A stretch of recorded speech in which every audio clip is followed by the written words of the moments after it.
मैं तो इसमें था इंडियन फॉरेन सर्विस में। जी जी। और मैं जुलाई 2017 में रिटायर हो गया। Okay okay. व्हेन आई तो, वाज ए तो आप स्टूडेंट आई तो वाज आप तो एसोसिएटेड। आप तो फिर जी कहीं बहुत सारी जगह एम्बेसडर वगैरह रहे हाँ जी, होंगे। हाँ जी, मैं काफी जगह एम्बेसडर रहा। चलिए, वेरी गुड। और 81 बैच का था मैं। Okay okay. ये विवेक दुबे वगैरह का बैच जो था, अमर हाँ सिंह, हाँ, मध्य मैं प्रदेश कैडर, मध्य प्रदेश का। Ajita Vajpayee was my batchmate. Okay, I could recollect all of them. जी हाँ हाँ हाँ हाँ। जी मैं 84 बैच का हूँ। जी जी जी जी और ऑब्वियसली आईपीएस ऑफिसर हूँ। और जी I was lucky to be in the DGP rank for the 7 long years. जी So I जी was DG Railway, I was DG Home Guard, Civil Defense and Disaster जी Management, जी and DG Police Reform.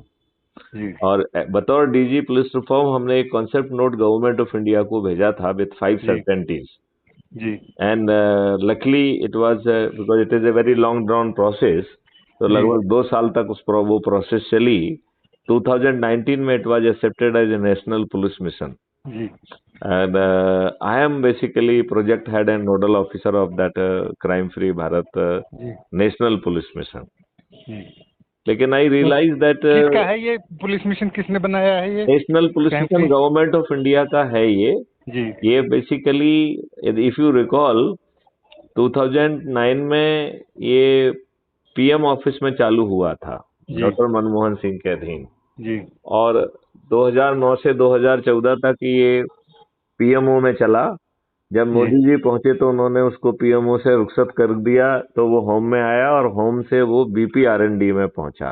अच्छा, जो वो मीरा बोरवनकर थी जहाँ पे। हाँ, तो ये जो है हाँ, बीपीआरएनडी जो है, नाउ जी it is being run through the BPRND. तो जी। BPRND is providing the support system. अच्छा मतलब बेसिकली इसका कॉन्सेप्ट ये है कि इसमें सर्विंग या रिटायर्ड ऑफिसर जो है, it is their job to उसको कॉन्सेप्ट बनाए, एक्सेप्ट करें, आगे बढ़ाएं। So I am the nodal officer for this जी सिंस 2019। जी जी एंड आई रियलाइज दैट कि जहां नेता ही अपराधी हों, वहां जी। पर क्राइम फ्री भारत वर्तमान नेताओं के माध्यम से तो नहीं आ सकता है। हम्म। मतलब you will agree with me being in government नहीं, वो सर्विस। तो हमने भी एक अपना बनाया हुआ है ग्रुप, अच्छा। आपने शायद सुना होगा, हाँ हाँ। Constitutional conduct group, okay. CCG. MP cadre के काफी लोग हैं उसमें, रिटायर्ड अपन सिविल क्या सर्वेंट्स का ग्रुप है। क्या उनको नहीं, उनकी सोच और चिंतन क्या है? वो बदलाव नहीं, चाहते सोच और हैं? बदलाव वाले हैं लोग, ये नहीं एस्टेब्लिशमेंट के साथ नहीं है। मतलब कहना चाहिए कि नहीं, हमें जहाँ पे भी देखिए कॉन्स्टिट्यूशन की खिलाफ वर्जी होती है उसके देखिए खिलाफ इश्यूज पे आवाज उठाते हैं। ऐसे कुछ नहीं है कि कोई उनका अपना वो हो, शर्मा जी अपना कुछ नहीं है प्रोग्राम हम लोगों का। लेकिन जहाँ पे कॉन्स्टिट्यूशन की खिलाफ वर्जी होती है, जहाँ पे कॉन्स्टिट्यूशनल वैल्यूज का वायलेशन होता है, वहाँ बात करते हैं। अब जैसे इन्होंने ये फॉरेस्ट एक्ट लाए हैं नया, तो उसके अंदर वो जहाँ चाहे फॉरेस्ट काट देंगे। उसमें वो कोई परमिशन वगैरह की सबकी जो पुरानी थे उन्होंने खत्म कर दी। अब इससे क्या होगा, जो हमारे ट्राइबल एरियाज हैं, जो हमारी ग्रीन बेल्ट है, उसमें बहुत डिस्ट्रक्शन होगा, क्योंकि उसमें कोई आप चिंता मत करो, 2024 में अपन इसको बदल देंगे। नहीं। वो तो यहाँ हमने तो पीआईएल की हुई है एक, नहीं, पीआईएल हमने काफी की हुई है। जैसे वो जो पीआईएल हुई थी देखिए मैं आपको इलेक्शन कमीशन पे, वो हमारी ही की हुई थी। एक मिनट में आपको ये बता दूं। जी। देखो, पीआईएल अपनी मदद इसलिए ज्यादा नहीं कर सकती है कि वो, यदि वो पीआईएल में कोई रूलिंग देते हैं तो उसे वो मानते नहीं है। वो तो देखिए, जजेस भी डरते हैं आजकल, वो कोई क्लियर रूलिंग देते भी नहीं है। हाँ, मैं वही कह रहा हूँ। जो इलेक्शन कमिश्नर्स के अपॉइंटमेंट में इन्होंने दी थी रूलिंग, उन्होंने बदल दिया कानून लाके।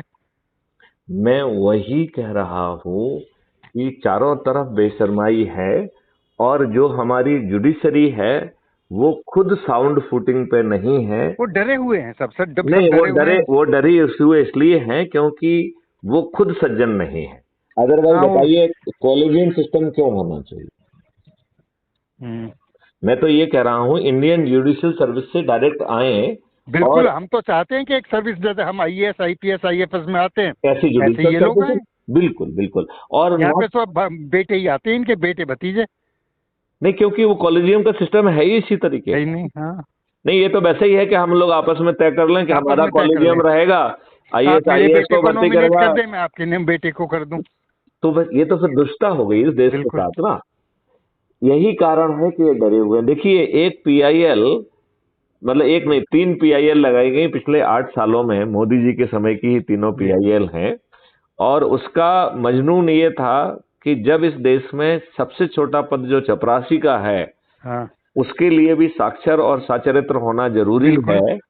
और यदि उसकी चपरासी जैसे छोटे पोस्ट पे सिलेक्शन होने के बाद पुलिस ने नेगेटिव रिपोर्ट दे दी, तो बेचारे को अपॉइंटमेंट लेटर नहीं नहीं मिलता। मिलता, बिल्कुल नहीं मिलता जी। एक बार अरेस्ट हो गया तो भी नहीं मिलता। करेक्ट। अब आप ये देखिए कि फिर हमारे ये कानून के निर्माता, जो कि अब हमारे भाग्य विधाता भी बन बैठे हैं, जी। ये अनपढ़, गवार, बाहुबली, दुष्चरित्र और अपराधी क्यों? राइट। इस बात को कहते हुए 3 पीआईएल लगी पिछले 8 सालों में, और तीनों पीआईएल माननीय सुप्रीम कोर्ट ने एडमिट की। जी। और तीनों पीआईएल में माननीय सुप्रीम कोर्ट ने बड़ा अच्छा जजमेंट दिया। उन्होंने कहा कि यह जो क्षेत्र है ये पार्लियामेंट का क्षेत्र है, तो मैं गवर्नमेंट से और पार्लियामेंट से अनुरोध करता हूं कि ये समस्या है, बस एक लाइन का एक उसमें अमेंडमेंट कर दिया जाए कि आपराधिक चरित्र के लोगों को टिकट की पात्रता नहीं होगी, बस और कुछ नहीं करना। इतने से समस्या हट जाएगी। लेकिन देखिए, राजनेता कितने दुष्ट हैं कि 2019 से 2024 की जो पार्लियामेंट अभी चल रही है, इसमें मेंबर ऑफ पार्लियामेंट को जो चुनाव में एफिडेविट देना होता है, उसके अनुसार 44% मेंबर ऑफ पार्लियामेंट आपराधिक रिकॉर्ड के हैं, और 29% जघन्य अपराधों के अपराधी हैं। जघन्य, हत्या, डकैती, लूट, किडनैपिंग, बलात्कार, मतलब माइंड बॉगलिंग। राइट। ब्रिजभूषण जैसे दुष्ट लोग हैं, ठीक है ना। अब माननीय सुप्रीम कोर्ट की 3 बार अनुरोध को तो इन्होंने माना नहीं, और दुष्टतापूर्वक जो अभी उत्तर प्रदेश का चुनाव हुआ है विधानसभा का, उत्तर प्रदेश की विधानसभा में 403 सदस्यों की विधानसभा है जी, जिसमें 205 अपराधी हैं, विच मेक्स इट 51%। जी। अभी जो है, जो 10 मई को 2023 में ही कर्नाटका का चुनाव हुआ, ये संख्या बढ़ के 55% हो गई। जी। तो बताओ कितनी दुष्टता है। जी। ना तो इन्होंने अपनी पार्टी लेवल पे कोई वो किया, ना एक्ट में वो किया, और ये तो अपराधियों को ही टिकट दे रहे हैं। जी। तो शर्मा जी, मुझे ये बताइए, क्या मैं आपके ग्रुप की कोई मीटिंग हो रही हो उसमें व्यक्तिगत रूप से आ सकता हूँ? नहीं, वो तो उसमें हमारे यहाँ जो ये कोई ग्रुप ऐसा नहीं है, कोई रजिस्टर्ड वगैरह ऐसा नहीं है, इसकी कोई मेंबरशिप नहीं है, पर इसमें हर चीज ऑन ईमेल है। ईमेल ग्रुप है बेसिकली, और जब लेटर वगैरह इशू करते हैं बस तभी साइन उसमें करने होते हैं। देखो, हम ये कह रहे हैं, आपके लेटर के साइन की वैल्यू क्या है? जो कोर्ट के आदेश नहीं मान रहा है वो आपके आदेश, नहीं, वो आपके बस लेटर आवाज उठा देते हैं, सेमिनार कर देते हैं। कई बार हमने सेमिनार की मैं हैं, पॉलिटिकल इसको, पार्टीज को भी एड्रेस किया है। आपने मुझे सुना था मेरठ में? नहीं, मैं चला गया था तब तक। अच्छा, आप तब तक चले गए थे। हाँ, मैं चला गया था बीच में छोड़ के। तो मैं आपको जो वहाँ की बातचीत मैंने की थी वो रिकॉर्डेड है, और crime free Bharat YouTube channel पर अपलोडेड है। जी। तो यदि आप थोड़ी जहमत उठाएं तो हाँ, मैं उसे सुन लूंगा। यूट्यूब पे क्राइम फ्री भारत में लाइव उस डिस्कोर्स में यदि आप जाएंगे तो उसमें आपको वो मेरठ का वाला जो है वो मिल जाएगा उसमें, ठीक है ना। उसमें मुझे किसी ने बताया बाद में कि उसमें आपने शायद मुसलमानों के खिलाफ भी कुछ बोला था। ये हिंदू मुसलमान जूते मारना चाहिए लोगों को जी। हिंदू मुसलमान सब बराबर हैं। नहीं, वही क्यों है, हिंदू मुसलमान की बात करते हैं? मतलब लोग कितने दुष्ट लोग हैं। मैं देश के बदलने के लिए 18-21 विधाओं के साथ देश के बदलने की बात कर रहा हूं। इन दुष्ट लोगों के दिमाग में हिंदू मुसलमान ये सब चलता है। यही आता है। मतलब कितने दुष्ट लोग हैं, इन्हें अच्छी चीजें नहीं दिखाई दी उसमें। हम ये कह रहे हैं, ये मुझे बताइए, इस देश के संविधान ने इस सरकारों पर भी ये बंदिश लगाई है कि there can not be any discrimination on the basis of the caste, creed, race और रिलीजन, सेक्स और रिलीजन। तो बताइए, ये वक्फ बोर्ड एक्ट कैसे जो है ना, is it not anti constitutional? कौन सा एक्ट? वक्फ बोर्ड एक्ट। ना, वक्फ बोर्ड एक्ट तो पागलपन है। नहीं, तो मैं ये कह रहा हूं, फिर उसमें 1995 में अमेंडमेंट किया, वो घटियापन है। तो आप यदि ये बात करेंगे तो इन साले दुष्टों को लगता है एंटी मुस्लिम। अरे कोई मुस्लिम नहीं, कोई हिंदी नहीं, सब बराबर हैं, ना हिंदू ना मुस्लिम। और हम तो कह रहे हैं कि आर्टिकल 25 का प्रोटेक्शन एक एक्ट बनाया जाए, जो 4 सेक्शन का एक्ट होना चाहिए। मैं रोज नरेंद्र मोदी जी को अपने वीडियो के माध्यम से आह्वान करता हूँ, रोज रोज। और उसमें नहीं, उसमें हम क्या कहते हैं, हमें कहते हैं आप 4 सेक्शन का एक एक्ट बनाओ। जो भी आर्टिकल 25 में 2 गारंटी हैं, एक तो ये है कि आप जिस धर्म को चाहो मानो और जिस धर्म का चाहो प्रचार करो, ये 2 है उसमें गारंटी, राइट। हम ये कह रहे हैं कि जिसको जो धर्म से मोक्ष मिल रहा है वो उसे माने, जी, राइट जी। मेरा ये भी मानना है कि आपका जो है, आप एंटी नहीं हो सकते हैं। जैसे अज्यूम करिए, कोई हिंदू ये नहीं कह सकता है कि हिंदुस्तान में रहना हो तो जय श्री राम कहना होगा। ये I presume it is A anti constitutional. और ये बात जो है, जो उदयपुर में हुई है, वो बात भी कोई नहीं कह सकता है कि हिंदुस्तान में रहना है तो अल्लाह अकबर कहना होगा। आपने होगा अभी कुछ 1-2 महीने पहले अभी एक बहुत बड़ा वो लुगा है जिसमें यही कहा गया है। अब ये बताइए, यदि कोई कहता है कि मेरा धर्म मानो नहीं तो तुम काफिर हो, मैं तुम्हारा सिर धड़ से जुदा कर दूंगा और मुझे जन्नत भी मिलेगी और 72 हुरे मिलेंगी, ये आर्टिकल 25 का उल्लंघन है कि नहीं है? एक मैं लिंक दूंगा अपने वेबसाइट का। हमारा वेबसाइट है newAgeislam.com। हाँ हाँ, तो उसके अंदर ऐसे बोल्ड आर्टिकल्स आते हैं। हमारे एक राइटर हैं सुमित, ये तो हमारे दिमाग का बोल्ड आर्टिकल दिया है। हम क्या कह रहे हैं, ये हम आपका कितने दुष्ट लोग हैं, इनका दिमाग कितना घिनौना है कि ये भारत को समान नागरिकता नहीं देना चाहते। ये बताइए, इस देश में मंडल कमीशन कैसे आ गया? Is it not discrimination on the basis of the caste? It is. Mandal commission को तो कह सकते हैं कि ये फिर भी एक अफर्मेटिव एक्शन है। बस ये हम जो यही तो हम ये कह रहे हैं। देखिए शर्मा जी, हम सब लोग दुष्ट हैं, हम सब लोग दुष्ट हैं। ये अफर्मेशन एक्शन जो है ना, हम बिना जो है ना ये जातियों में बांटे क्यों नहीं लाते अफर्मेशन एक्शन? हम सभी को समृद्ध क्यों नहीं बनाते हैं?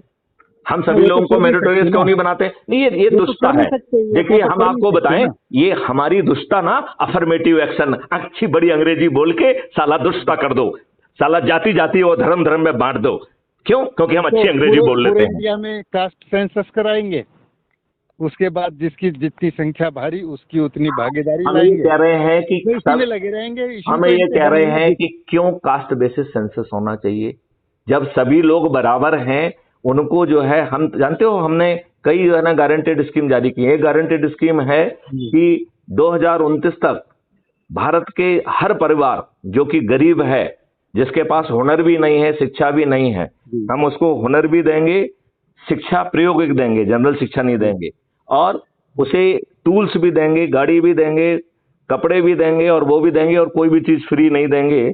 और 2029 तक उसकी परिवार की मिनिमम न्यूनतम जो परचेजिंग पावर है वो 2 लाख रुपए प्रतिमाह हो जाएगी। It is A declared guarantee scheme bye Maithili Sharan Gupt under crime free Bharat mission. ये ऐसी बातें करो ना तुम। और हम अंग्रेजी बोलने वाले, हम अंग्रेजी बोलने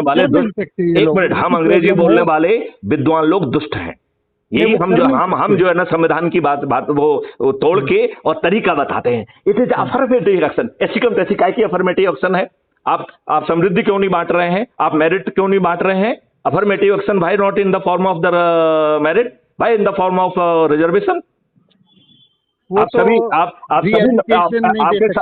आपके सभी लोगों को सपोर्ट मिले और वो मेरिट में आ सके, ये अफर्मेटिव एक्शन क्यों नहीं होना चाहिए? वो तो कर सकते ना, वो तो करना नहीं चाहते। तो हम कितने दुष्ट हैं, हम विद्वान कितने दुष्ट लोग हैं कि हम इनके घटिया काम को करने के कोई ना कोई अच्छे अंग्रेजी बोल देते। अफर्मेटिव एक्शन, वाह, अफर्मेटिव एक्शन नहीं, घटिया एक्शन है। It is A violation of the constitution. हम लोग घटिया हैं, हम सब विद्वान घटिया हैं। हम IAS IPS और IFS और सभी सर्विसेज और ब्यूरोक्रेट्स, हम लोग घटिया लोग हैं, अपनी नौकरी के लिए जीने वाले घटिया लोग, अपना पेट पालने वाले लोग। ये बताइए, आर्टिकल 35 बिना कॉन्स्टिट्यूशन, बिना पार्लियामेंट में गए कैसे संविधान में आ गया? हम लोग हाथ छील रहे थे, किसने प्रोसेस किया उसको जो है ना, उसको इनका तो सीधा सीधा कहना है। जैसे इस बात को थोड़ा डिस्कस करते हैं। आर्टिकल 35A पार्लियामेंट नहीं गया। नेहरू ने सीधे एक पत्र लिख के डॉक्टर राजेंद्र प्रसाद के ऊपर दबाव बनाया कि इसे आप नोटिफाई करिए। डॉक्टर राजेंद्र प्रसाद ने उनका जवाब दिया, 8 पॉइंट लिखे कि ये असंवैधानिक है। नेहरू ने दुष्टतापूर्वक जवाब दिया कि मैं आपके 8 पॉइंट से सहमत हूं, आप इसे जारी करें, हम आपसे चाय पर अनौपचारिक चर्चा कर लेंगे। क्या ये जवाब पूर्ण असंवैधानिक और एक दुष्टता भरा हुआ जवाब नहीं है? नहीं, कोई भी हो जवाब, देखिए ये हमारी बात, आपकी बात सही है, लेकिन इसमें क्या है कि हम यही कह रहे हैं कि हम जो है संविधान के फेवर में क्यों नहीं जा रहे हैं। हम अपनी विद्वत्ता इसलिए नहीं जा सकते कि अब ये नया नैरेटिव लाएंगे जिसकी जितनी संख्या बढ़ी, हम नैरेटिव के फेवर में क्यों जा रहे हैं? इन दुष्ट राजनेताओं को पराजित करने का जो मैथिली शरणगुप्त मॉडल वो हो नहीं सकता। अरे वो बिल्कुल हो सकता है। एक बताओ, आज इन्होंने जो नया वो चल रहा था यूपी में भी और बाकी जगह, आप उसको छोड़ दीजिए, मैं आपको 2 मिनट में समझाऊं कि वो नई चीज जो है ना 5 मिनट में हो सकती है। जी। देखिए, हमने उसमें 3 भूमिकाओं की चर्चा की है जी। एक भूमिका है सदस्य की, क्राइम फ्री भारत का सदस्य। तो क्राइम फ्री भारत का सदस्य कौन है? वो अपनी भाषा में कह रहा है कि मैं डरा हुआ, सहमा हुआ, सताया हुआ, वर्तमान व्यवस्था से अपमानित, उत्पीड़ित व्यक्ति हूं। मेरा सोच और चिंतन और पारिवारिक परिस्थितियां मुझे पर्दे के आगे आने की इजाजत नहीं देती है, लिहाजा मैं पर्दे के पीछे रहूंगा। तो क्राइम फ्री भारत मिशन का सदस्य कोई धनुर्धारी नहीं है, डरा, सहमा, घबराया हुआ, सताया हुआ, उत्पीड़ित व्यक्ति है जो खुद कह रहा है कि मैं पर्दे के आगे नहीं आ सकता हूं। और वो क्या कह रहा है आगे? इसके साथ मैं शपथ को पूरा कर दूंगा। शपथ क्या है? कि मैं अपने परिवार के ही लोगों को, अपने रिश्तेदारों को, अपने मित्रों को, अपने पड़ोसियों को, अपने आसपास के युवा साथियों को, अपने आसपास के बुजुर्ग नागरिकों को, अपने आसपास के जो समाज सेवी संगठन जिससे मैं बरसों से जुड़ा हुआ हूं, उनको जो है ना क्राइम फ्री भारत के बारे में जो है वीडियो जो इस चैनल पे हैं, वो लोगों को दिखा के उनको ऊर्जाकृत करके हम उनको जोड़ने की कोशिश करेंगे। 10 लोगों को प्रतिदिन के हिसाब से 9 दिन में 90 लोगों को जोड़ने की कोशिश करूंगा। बस इतना ही है शपथ। और इस शपथ से, यदि इस शपथ को हम पालन कर लेंगे ना, जितना मैं बता रहा हूं, तो 10वें दिन जो है ना माननीय नरेंद्र मोदी जी हार जाएंगे। जो जितने भी राजनेता हैं जो अपने आप, मैं बता रहा हूं आपको, इनके अब ये क्या करेंगे, ओबीसी वर्सेस अपर कास्ट करेंगे। अरे आप उनको छोड़ दीजिए, आप ये बताइए, एक मिनट, आप मुझे छोटी सी बात बता दीजिए, चाहे ओबीसी हो चाहे अपर कास्ट हो, यदि हम सभी को समृद्धशाली बना दें, यदि हम सभी को निरोगी बना सकते ना, देखो बना नहीं, हम बनाएंगे ना, वो क्यों बनाएंगे? वो तो दुष्ट है, को बनाएंगे, अंबानी को बनाएंगे। आप उनसे क्यों अपेक्षा कर रहे हो? हमें आप मैथिली शरणगुप्त से अपेक्षा करो ना, जिसका सोच और चिंतन है। हमें केवल अपने लोगों से ये पूछना है कि भाई साहब, मैं ये अपेक्षा करता हूं कि ये सब लोग चंद्रगुप्त बनने की वो रखते हैं। मेरे ख्याल से जितने भी ब्यूरोक्रेट्स हैं, कायदे से हमें डरा हुआ, सहमा हुआ, सताया हुआ तो अपने आप को नहीं मानना चाहिए, जब तक कि हम बहुत ही घटिया आदमी ना हो। ठीक है ना? तो यदि हम वो हैं तो सदस्य की शपथ ले लें, और यदि हम डरे, निर्भीक और निडर हैं तो चंद्रगुप्त की शपथ ले लें।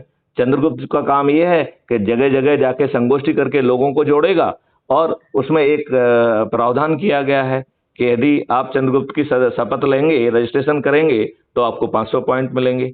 आपको मिनिमम 2 संगोष्ठी करना जरूरी है, तो संगोष्ठी के लिए 50-50 नंबर मिलेंगे।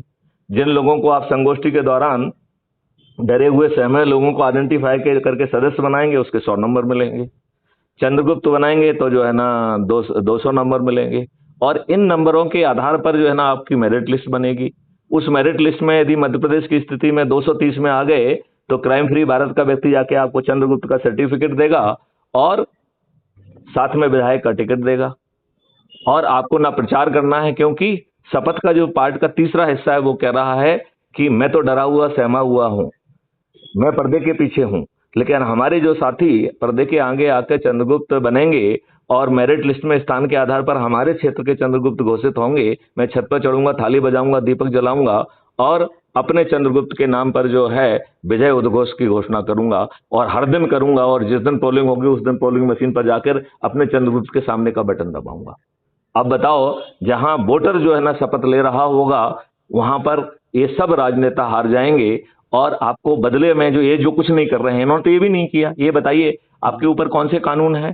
1857 की क्रांति को कुचलने के लिए, भारतीयों को उत्पीड़ित करने के लिए, अपमानित करने के लिए, शोषित करने के लिए जो कानून बनाए गए थे वही आपके ऊपर इन दुष्ट राजनेताओं ने आज भी थोप के रखे हैं। बिल्कुल। जिस लाटसाबी मशीनरी के हम और आप हिस्सा थे, वो लाटसाबी मशीनरी अंग्रेजों ने चंद मुट्ठी भर अंग्रेजों के माध्यम से भारतीयों को उत्पीड़ित करने के लिए वही प्रशासनिक और जुडिशियल व्यवस्था बनाई थी, वही आज भी इनके ऊपर थुपी हुई है।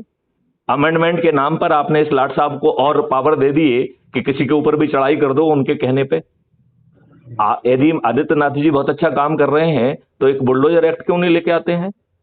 यदि बुलडोजर एक्ट ले आएंगे तो 80% भाजपाइयों पे चढ़ जाएगा वो, इसलिए नहीं ला रहे हैं। आप संपत्ति जब्ती का क्लोज लाइए ना कि जो इस तरीके का ऑफेंस करेगा उसकी संपत्ति जब्त होगी। ब्रिंग द लॉ, ये इनकी औकात नहीं है। क्राइम फ्री भारत ये कह रहा है कि मैं इस देश को टैक्स फ्री कर दूंगा और भारत सरकार के पास 20 गुना ज्यादा पैसा होगा। जब 20 गुना ज्यादा पैसा होगा तो आपको टैक्स क्यों चाहिए? हर व्यक्ति के 2 अकाउंट होंगे, एक अर्निंग अकाउंट होगा, दूसरा कॉस्ट सेटलिंग अकाउंट होगा। जब आपके जो है ना अर्निंग अकाउंट में पैसे नहीं है और आपने मुसीबत में जो है ना 10 लाख की चेक काटी तो वो नेगोशिएशन इंस्ट्रूमेंट के तहत आपके खिलाफ जो है ना कार्रवाई कायम करके आपको जेल नहीं भेजा जाएगा, बल्कि आपके डेबिट अकाउंट से, कॉस्ट सेटलिंग अकाउंट से जो है ना 10 लाख को ट्रांसफर करके आपकी चेक क्लियर की जाएगी। तो भारत में किसी को कर्ज लेने की जरूरत नहीं होगी, वो अपने अकाउंट से ही डेबिट एंट्री करा के अपना काम बना लेगा और जब पैसा आएगा तो आसान किस्तों में अपने आप पट जाएगा।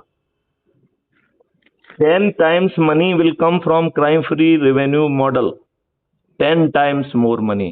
नहीं, ऐसा है कि अभी हमें ये भी देखना होगा कि इंटरनेशनली कौन सी प्रैक्टिसेस चल रही हैं। आप जो है देखिए आप जो है उन प्रैक्टिसेस को उन तक रखो ना।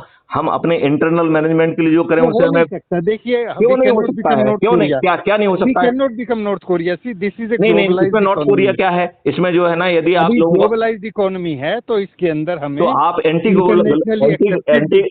लानी पड़ेंगी। देखो हमने फिर अंग्रेजी बोली, एंटी ग्लोबलाइज। अरे भाई साहब, अपने हित साधो और बाहर वालों के लिए भी अच्छी चीजें दो। ये अभी विष बांटने को ये अच्छी ग्लोबल इकोनॉमी कह रहे हैं।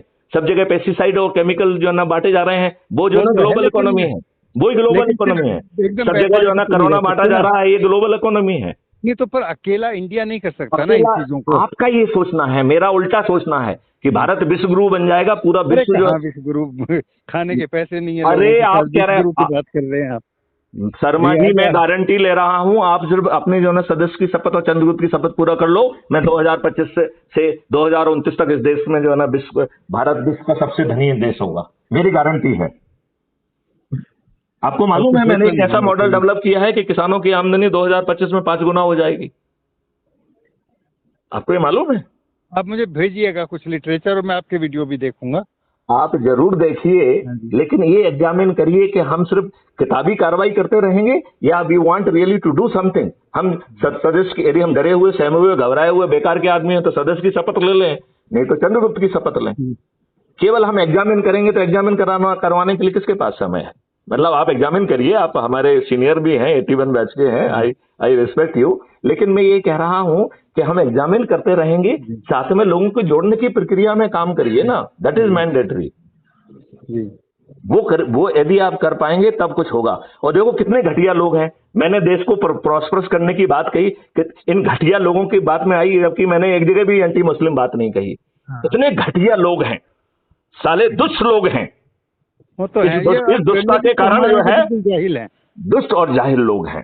अपने आप को जो है ना विद्वान कहते हैं। हम विद्वानों को अपने आप पर लज्जा आना चाहिए। हम स्वार्थी खुदगर्ज लोग हैं, सिर्फ अपने लिए जिंदगी भर जिए, हमें अच्छी पोस्टिंग मिल जाए, हमें पोस्ट रिटायरमेंट बाद बेनिफिट मिल जाए। हम लोग घटिया लोग हैं, विद्वान तो बिल्कुल नहीं है।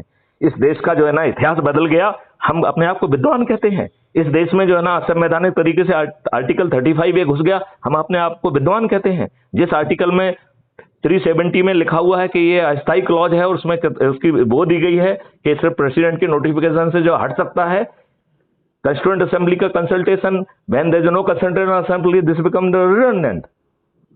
हम कितने विद्वान हैं, कितना अच्छा इंटरप्रिटेशन करते हैं। दुष्टों के लिए जो है ना हम अफर्मेटिव थिंग्स, अफर्मेटिव एक्शन, क्या का affirmative action? It is discriminatory action. हम दुष्ट हैं जो घटिया और अच्छी अंग्रेजी बोलकर देश का जो है ना दुरुपयोग करते हैं। हम घटिया लोग हैं। अफर्मेटिव एक्शन नहीं है, it is violation of the constitution. Affirmative action होता है कि मेरिटोरियस बनाओ, अफर्मेटिव एक्शन होता है कि समृद्ध बनाओ उसको, जो है ना नेगेटिव। जैसे मैंने मेरी शर्मा जी मेरी बात सुन लीजिए। मैं ये कह रहा हूं मध्य प्रदेश के जो है ना एमबीबीएस के कंपटीशन में नेगेटिव मार्क्स वाले का सिलेक्शन हुआ है, ये अफर्मेटिव एक्शन नहीं है, ये घटिया एक्शन है। और हम सब विद्वान लोग नालायक घटिया लोग हैं जो अच्छी अंग्रेजी बोल के इन दुष्टों के हितों को साधते हैं। हम लोग इलाज क्या है इसका? इलाज तो नहीं है ना हमारे पास कोई। हमारे पास इलाज है ना, यही जो हम कह रहे हैं कि यदि आप डरे सहमे हैं तो सदस्य बन जाओ। एक मिनट छोड़ेंगे नहीं, अब तो बढ़ने की बात कर रहे हैं। ओबीसी अरे आप उनको बढ़ने जाने दो, हम ये कह रहे हैं हम माननीय नरेंद्र मोदी समेत सभी राजनीतिक पार्टियों के सभी राजनेताओं को पराजित कर सकते हैं। यदि आप डरे हुए सहमे हुए हैं तो शपथ की सदस्य ले लो और जो कह रहे हैं उतना कर लो। और यदि आप जो है ना डरे और सहमे नहीं हैं तो आप चंद्रगुप्त बन जाइए, संगोष्ठी लीजिए, यही कॉन्सेप्ट सब लोगों तक पहुंचाइए कि 21 लक्षों के हुए हैं। हम तो हर सिविल सोसाइटी के और हर उसमें जाते हैं। देखो जाने से काम नहीं चलेगा, हमें देखो जस्ट ए मिनट, यदि आप वर्तमान प्रशासनिक और जुडिशियल और इन नेताओं से कुछ अपेक्षा करेंगे तो वो कभी नहीं होगा। ये राक्षसी व्यवस्था है, इसकी जान एक तोते में है, उस तोते का नाम राजनेता है। यदि आप इस राक्षसी व्यवस्था को बदलना चाहते हैं तो हमें इस तोते को हराना ही होगा। और मैथिली शरण गुप्त ने बहुत आसान 9 दिन का एक उपाय बताया है। 9 दिन बहुत छोटा समय होता है, हम अपनी शपथ पूरी कर लें। ऐसा क्या जा रहा है आपसे? 5 पैसे नहीं लिए जा रहे हैं आपसे, आपको कुछ नहीं किया, उल्टा आपको जो है ना बिना प्रचार के जो है ना टिकट पहुंचा जा रहा है। आपको किसी का चम्मच नहीं मारना है। बिना प्रचार के जो है ना यदि आप लोगों को जोड़ के नंबर 1 पे पहुंच रहे हैं तो आपको प्रधानमंत्री बना दिया जाएगा राष्ट्रीय स्तर पर। और यदि आप जो है ना राज्य स्तर पे नंबर 1 पे पहुंच गए तो मुख्यमंत्री बना दे रहे हैं। तो ताज भी आपके सिर पे रख रहे हैं। टिकट भी हम अपने लोगों को देने के लिए नहीं कह रहे हैं, आप में से जो मेरिट में आएगा उसको हम टिकट देंगे। तो मध्य प्रदेश में कुछ कर रहे हैं अभी? मैं तो जोर से लगा हुआ हूं, लेकिन हमारे विद्वान लोग, दुष्ट लोग जो है ना, वो अपने दुष्टता से बाहर नहीं निकल रहे हैं ना। मैं जगाने की कोशिश कर रहा हूं, लेकिन मुझे तो 9 दिन चाहिए। यदि वो लास्ट 9 दिन में भी जग जाएंगे तो मेरा काम बन जाएगा। तो आप कहाँ पे बेस्ड हैं? भोपाल में? मैं भोपाल में बेस्ड। भोपाल में, अच्छा। जी, हमारे कई फ्रेंड्स हैं वहाँ पे। मैं आऊंगा भोपाल भी इसी महीने। आइए, लेकिन मेरी शर्मा जी आपसे प्रार्थना है, आप मुझसे सीनियर बैच के भी हैं, यदि मेरी किसी बात में तो, क्योंकि मैं एग्रेसिवली जरा बोलता हूँ। मैं भी आप ही की तरह काफी ओपन हूँ और मैं भी एक नहीं, लेकिन देखिए आपको इतने बड़े भाषण में मैंने कहा कि 21 लक्षों से देश बदल जाएगा, किसी दुष्ट ने आपको बताया कि हमने एंटी मुस्लिम बोला? कितने घटिया लोग हैं ये बताओ ना। मतलब जिस भी व्यक्ति ने आपको बताया है, मैं आप पे क्लैरिफाई कर लूं, क्योंकि वो तो विषय ही नहीं था, वहां पर विषय ही नहीं था ये तो नहीं, लेकिन मैं ये कह रहा हूं कि मैंने यही बात बोली जो आपसे बोली है, इसमें किसको जो है ना मुस्लिम और किसको हिंदू दिख गया है? मैं तो समानता की बात कर रहा हूं। नहीं, मतलब मैं तो ये कह रहा हूं, मैं तो बड़ी छोटी सी बात कह रहा हूं। हमारे लोग कितने घटिया लोग हैं कि वो अपने हित की चीज देखते हैं। कि हम लोग कितने घटिया हैं, हम तो ये कह रहे हैं बस, और कुछ नहीं कह रहे हैं। मतलब उसको जो है ना इतनी अच्छी चीज के उन्होंने एक ऐसा मॉडल लाया कि 9 दिन में चमत्कार हो जाएगा और जेब के 5 पैसे भी खर्च नहीं होंगे और ताज भी आपके सिर पे होगा और सब कुछ आपके सिर पे होगा। ये बात उसने नहीं बताई। उसने सब चीज का निचोड़ बताया कि एंटी मुस्लिम कुछ कहा था, क्या कहा था वो भी उसके जेहन में नहीं घुसा। बिल्कुल, मतलब कितना घटिया आदमी होगा वो। यदि सुधीर अग्रवाल ने कहा है तो मैं सुधीर अग्रवाल की भी भर्त्सना करता हूँ। नहीं, सुधीर अग्रवाल तो ऐसी बात नहीं करेगा। सुधीर अग्रवाल तो किसने कहा? मुझे उसका नाम बताइए, मैं उससे बात करूंगा। मैं उसे ज्यादा अच्छी तरह जानता भी नहीं हूँ। नहीं, लेकिन वो प्रेजेंट था, उसने मुझे फोन किया था कि आप क्यों जल्दी चले गए, बड़ा अच्छा सेशन रहा। हाँ, और मैथिली शरण गुप्त ने एक एंटी मुस्लिम बात कही थी। मैं तो 9 बजे से आया हुआ था। मैंने कहा मैं तो 9 बजे से आया हुआ था और ग्रेटर नोएडा से आया था, मुझे और भी मेरठ में काम था। मैं भी वहाँ पे पहुंच गया था, मैं वहाँ पुलिस गेस्ट हाउस में था। मुझे सुधीर अग्रवाल जी ने रोक दिया था कि आप रुक जाइए वहीं पे, अभी यहाँ पे माहौल नहीं बन पाया है तो हमें आपको फोन करूंगा। लोग देर से भी आए, अपेक्षित नंबर से कम आए। हम अपेक्षित नंबर हमारा था कि 60-70 तो आ जाएंगे, लेकिन उतने नहीं हो पाए। मैं आपको ये बताऊं, देखिए अधिकांश लोग ढपली रात की बात कर रहे हैं। मैं कह रहा हूं कि आप आइए अपनी स्ट्रेंथ से, आपने यदि लोगों को जोड़ने की क्षमता तो जोड़ लीजिए, आप तो प्रधानमंत्री बन जाइए ना, क्या प्रॉब्लम है? हम अपनी जेब से तो किसी को नहीं बना रहे ना प्रधानमंत्री। यदि आप में दम है, लोगों को जोड़कर आदि आप मेरे उसी लोगों में नहीं है ना, उतना लोगों में जज्बा नहीं है। लोग चाहते हैं कि भगत सिंह पैदा हो पर किसी और के घर में पैदा हो। नहीं, इसमें भगत सिंह की जरूरत ही नहीं है। नहीं, मैं क्या कह रहा हूँ कि वो कहते हैं कि कोई काम तो करे पर कोई और करे। मैं तो ये कह रहा हूँ इसमें काम, इसमें तो हम तो कह रहे हैं इसमें काम ही नहीं करना है। आप डरे हुए सहमे हुए पर्दे के पीछे भैया अपने घर वालों को जोड़ लो, पड़ोसियों को जोड़ लो, और इसमें से 100 करोड़ बनेंगे 9 दिन में। जो हमारा मॉडल है 100 करोड़ में से 90 करोड़ को किसी को नहीं जोड़ना है, 90% सिर्फ जुड़ जाएं। इतने महापरिवर्तित भारत के लिए यदि आप जुड़ भी नहीं सकते हैं तो यू डोंट डिजर्व इट। यदि आप महापरिवर्तित भारत के लिए, जिसमें आपका भाग्य बदलने वाला है, आपकी जो है ना जितने भी, आपको केवल अकेला जो है ना ये थोड़ी है, आप जो है ना अभी भारत का जो है, मैं आप प्रेडिक्शन कर रहा हूं कि यदि हम इंटरवेंशन नहीं कर पाए तो भारत के हर 3 नागरिकों में से 2 नागरिक कैंसर या ऑटोनोमस डिसीज से सफर करेंगे। बिल्कुल बिल्कुल। नहीं, लेकिन उसके कारण है, ये कारण तो विलोपित कर नहीं रहे हैं। आपके chemical fertiliser pesticide is one of the reason. Hormonal जो इंजेक्शन दे रहे हैं दैट इज अनदर रीजन। आप जो नकली दूध बना के और जो है ना घी और जो है ना उसको खा रहे हैं that is the 3rd reason. आपकी medicine also itself the 4th reason. तो आप तो ये आपकी औकात नहीं है कि आप उस लॉबी से लड़ जाएं जिसको आप ग्लोबल कह रहे हैं। अरे भाई, ये ग्लोबल का मतलब ये थोड़ी होता है। we will take the action locally for the our benefit people and we will benefit the globe, क्योंकि हम वहां से भी रासायनिक बीज वापस कर देंगे। वहां से भी कैंसर बीमारी है ही नहीं।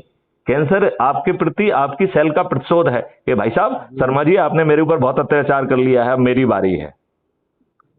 Do you know the cancer is not a disease, it's a revolt of your cell against you. आपने बहुत अत्याचार कर लिया है। मैं तो इतने अच्छी सेल थे कि जो है ना इतने सारे जो है ना आपकी जनरेशन निकल जाती थी तब भी मैं, हमारी मेमोरी में कभी गड़बड़ी नहीं हुई है। तुम दुष्टों ने हमारे ऊपर इतनी गड़बड़ियां कर दी हैं कि मेरा चरित्र बदल गया। मैं जो है ना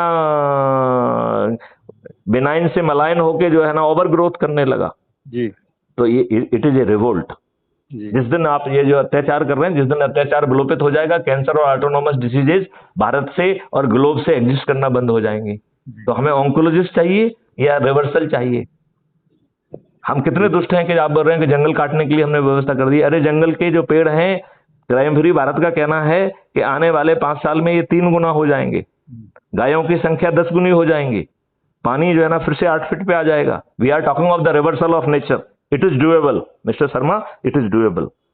मैं आपको डॉक्यूमेंट्स भेजूंगा, आप उनको पढ़िए। ठीक है, आप मुझे कुछ पहले मटेरियल ऑनलाइन भेज दीजिए, मैं पे भेज दीजिए, उसके बाद मैं जरूर आप एक काम करिए, आप टेलीग्राम ऐप को डाउनलोड, भोपाल आऊंगा तब आपसे मुलाकात बिल्कुल करेंगे क्योंकि आपकी बहुत तारीफ की है डॉक्टर सुदीप ने जी, बहुत तारीफ की है। और बल्कि ही वाज सेइंग कि यू विल बी जो है ना, क्योंकि मैं जल्दी आने वाला था तो उन्होंने कहा था AK शर्मा साहब जो है आपकी चीज को रीड आउट कर देंगे, तो आपको जल्दी आने का भी आपका उससे बहुत नुकसान नहीं होगा, है कि नहीं? तो चलिए जो है अब आप कुछ, ठीक है मैं पढ़ता हूँ आपको। आप जो है टेलीग्राम ऐप यदि डाउनलोड करके मुझे उसमें हेलो भेज देंगे तो मुझे ट्रांसफर करना बहुत आसान हो जाएगा। श्योर है, आप मेरा है टेलीग्राम का, तो मैं उसमें आप मेरा नाम लिख के मेरे उसमें भेज दीजिए तो दैट विल बी ग्रेट, है ना? श्योर। चलिए, थैंक यू। जय हिंद, जय भारत, वंदे मातरम।